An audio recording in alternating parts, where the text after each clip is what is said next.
जय हिंद दोस्तों, मेरा नाम तुषार है और आज हम बात करने वाले हैं छत्तीसगढ़ की एक विशेष पछड़ी जनजाति कमार जनजाति के बारे में। तो सबसे पहले इसकी उत्पत्ति के बारे में बात करते हैं। तो जनश्रुतियों के अनुसार एक बार जब भगवान शिव सृष्टि के पुनर्निर्माण की बात करने की सोचते हैं कि सृष्टि का पुनर्निर्माण किया जाए, तो वो सभी सृष्टि के अंतर्गत प्रलय लाने की बात करते हैं। सारी सृष्टि जलमग्न हो जाती है, पूरी सृष्टि में पानी आ जाती है, बाढ़ आ जाती है।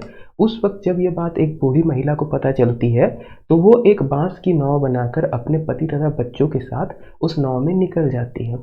आगे जब सृष्टि में पूरा प्रलय की घटना समाप्त होती है, भगवान शिव अपने दूतों को भेजते हैं कि जाके वो जीवों के बीज लेकर आए। तो उनमें से उनको जीवों के बीच में मिलते हैं, इन महिला और पुरुष के बीच, जिनसे अनेक संतानें उत्पन्न होती हैं। और वहाँ पर वो शिव जी बांस देते हैं उनको और बोलते हैं कि आप जाइए बांस से काम कीजिए। और इस प्रकार हमारी उत्पत्ति होती है कमार जनजाति की। कमार के हमें दो उपवर्ग देखने मिलते हैं, बुधराजिया और मकाड़िया। ये दो उपवर्ग हैं, इनके पीछे भी रामायण काल की स्टोरी जुड़ी हुई है। ऐसा माना जाता है रामायण काल में जब भगवान श्री राम हनुमान जी को बोलते हैं कि आप जाइए लंका से सीता जी को खोज के लाइए। हनुमान जी लंका से सीता को खोज करके लेके आते हैं और साथ में सीता माता को वो उठा के अपने साथ समुद्र पार करा के उड़ा के ले आते हैं। अब जब भगवान राम सीता माता की अग्नि परीक्षा लेते हैं, तो जो अग्नि से जब सीता माता गुजरती है, उनका पूरा शरीर पार हो जाता है अग्नि से। उंगली में हल्की सी जलन हो जाती है, हल्की सी चोट लग जाती है, जिससे भगवान श्री राम को पता चलता है कि हनुमान जी ने उनको स्पर्श किया था। ऐसी कहावत है। अब हनुमान जी को स्पर्श किया था, तो भगवान श्री राम हनुमान जी को सजा देने के लिए जाते हैं, आगे बढ़ते हैं, पर हनुमान जी जो है पेड़ के ऊपर चढ़ जाते हैं। ऐसा माना जाता है कि उस समय भगवान श्री राम एक बांस में काम करने वाले एक व्यक्ति को बोलते हैं कि आप इस बंदर को मारिए, इस वानर को मारिए। वो एक व्यक्ति उस वानर को मारता है, शिकार करता है, और वानर बेसुध होकर पड़ जाता है। अब वो व्यक्ति बोलता है कि कभी भी किसी का हम शिकार करें, मारे, तो जब तक उस जीव को खाया ना जाए तब तक उसकी आत्मा को मोक्ष प्राप्त नहीं होता।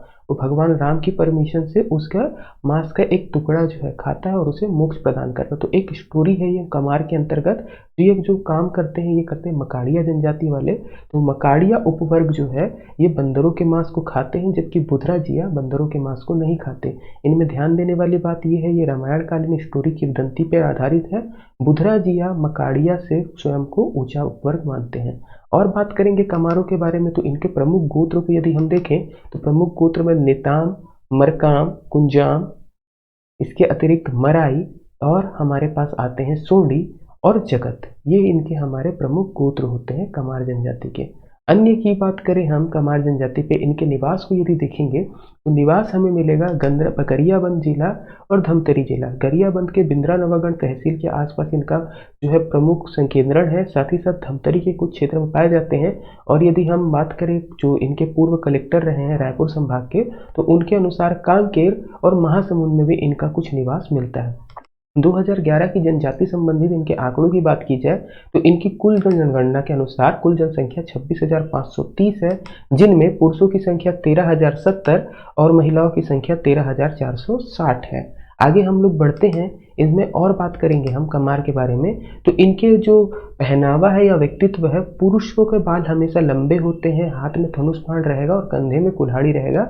ये धनुष बाण और कुल्हाड़ी लेकर ही चलते हैं और उनके बाल हमेशा लंबे होते हैं।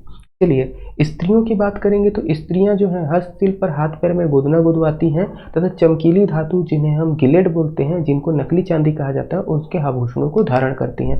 आपको कुछ इस प्रकार से कमार स्त्रियों के पैरों और हाथों में गोदना दिख जाएगा। सर्वाधिक गोदना गुदवाने वाली जनजातियों में ये जनजाति शामिल है। तो सबसे ज्यादा गोदना गुदवाती है हमारी कमार जनजाति, कंफ्यूज नहीं होना है। बैगा गोदना प्रिय सबसे ज्यादा है। गोदना गुदवाने वाली जिनके शरीर में आपको सबसे ज्यादा गोदना दिखेगा वो कमार है। कमार के बारे में एक और विशेष बात है, ये गोदना गुदवाने के लिए देवार जनजातियों को बुलाती है और उनसे अपना गोदना गुदवाती है। और बात करेंगे तो इनका प्रमुख कार्य क्या है, बांस शिल्प है।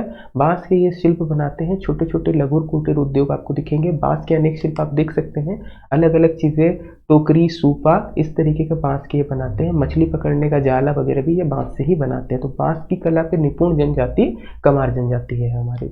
आगे बढ़ते हैं, कमार के बारे में और बात करेंगे। तो इनके आर्थिक जीवन पे यदि हम जाएं, तो इनका आर्थिक जीवन बांस शिल्प में निपुण होने के कारण ये बांस के बर्तन और टोकरी आदि बनाती हैं, जिनसे बाजार में बेचती हैं और इनसे अपनी कमाई करती हैं। इसके अतिरिक्त ये लोग शिकार करते हैं, तीर धनुष चलाने में निपुण होते हैं, कुल्हाड़ी हमेशा रखे रहते हैं और मछली के शिकार के लिए जाल भी ये बांस से बनाते हैं। इसके अलावा और जीविकोपार्जन के लिए क्या करते हैं, तो मधुमक्खी का शहद इकट्ठा करते हैं और साथ ही साथ सैनिक सेवा में भी ये अपना योगदान देते हैं। तो कमार जनजाति के आर्थिक जीवन में इतने पॉइंट है जो हमें जानने हैं।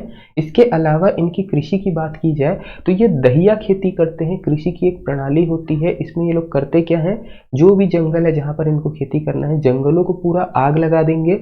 आग लगाने के बाद जब जंगल की राख बचेगी उसमें ये अपने फलों के और हमारे अनाज हैं उनके बीज को डालते हैं। ऐसा माना जाता है कि जो पौधों की राख रहती है वो ह्यूमस का काम करती है, एक प्रकार से खाद का काम करती है, तो फसल अच्छी हो। तो जंगलों को जलाकर खेती करने के कारण, जंगलों को दाह देने के कारण इनकी खेती का नाम पड़ता है दहिया खेती पड़ रहा है। कृषि कार्य में देखेंगे तो ये कृषि इनके जीवन यापन का वर्तमान में प्रमुख साधन बन जाता है।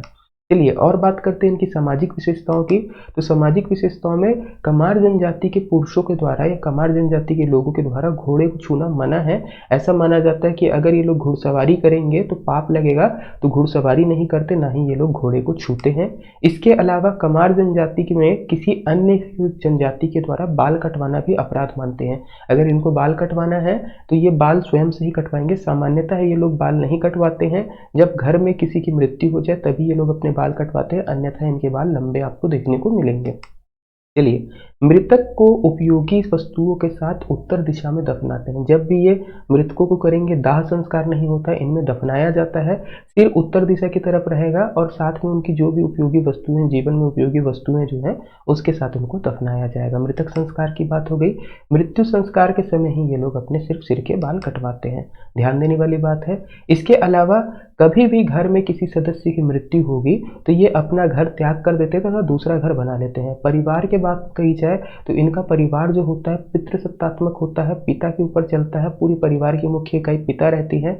अब जैसे किसी पुत्र की शादी हुई तो वो अपने पिता का घर छोड़कर बाजू में ही अपना एक दूसरा घर बना लेता है। ये भी पॉइंट हमारे लिए इंपॉर्टेंट हो जाएगा। चलिए आगे बढ़ते हैं, हम लोग इसमें आते हैं विवाह पद्धति पे। तो विवाह पद्धति की बात की जाए तो इसमें अलग अलग प्रकार के विवाह देखने को मिलेंगे। सेवा विवाह, सहपलायन विवाह और पैठू विवाह। सेवा विवाह क्या होता है, जब वर पक्ष के द्वारा वधु मूल्य नहीं चुकाया जा पा रहा है, जब वर पक्ष वधु मूल्य नहीं दे सकता है तो वो कुछ दिन जाकर अपने ससुर के घर में सेवा करता है और ससुर को जब उनका काम पसंद आ जाता है उसके बाद विवाह संपन्न होता है। तो वधु मूल्य नहीं चुकाने पर वर पक्ष द्वारा सेवा करना ससुराल पे जाकर सेवा विवाह। सहपलायन विवाह किस प्रकार का होता है, जब लड़का और लड़की एक दूसरे के साथ विवाह करने को राजी हो जाए बट घर वाले नहीं मान रहे हैं तो ये दोनों एक साथ पलायन कर जाते हैं, उसके बाद विवाह रचा लेते हैं। तो सहपलायन विवाह भी कमार जनजाति में पाया जाता है। अन्य जीवों की बात करें या अन्य जीवन पद्धति की बात करें तो धार्मिक जीवन या किनकी किनकी पूजा करते हैं वो हम देखेंगे। तो धार्मिक जीवन में विशेष रूप से लोहे की पूजा करते हैं। जो लोहे को वो है दुर्गा माता का अवतार बना के पूजा करते हैं। इसके अलावा इनके प्रमुख देवताओं की बात की जाए तो ठाकुर देव उनके प्रमुख हैं, साथ ही महादेव होते हैं, महादेव के बाद दूल्हा देव होते हैं और हनुमान जी। तो हनुमान जी की भी पूजा करते हैं। रामायण काल वाली स्टोरी याद रखिएगा, ठाकुर देव, दूल्हा देव, महादेव, ये अन्य देवता जो है इनके प्रमुख देवताओं में आते हैं।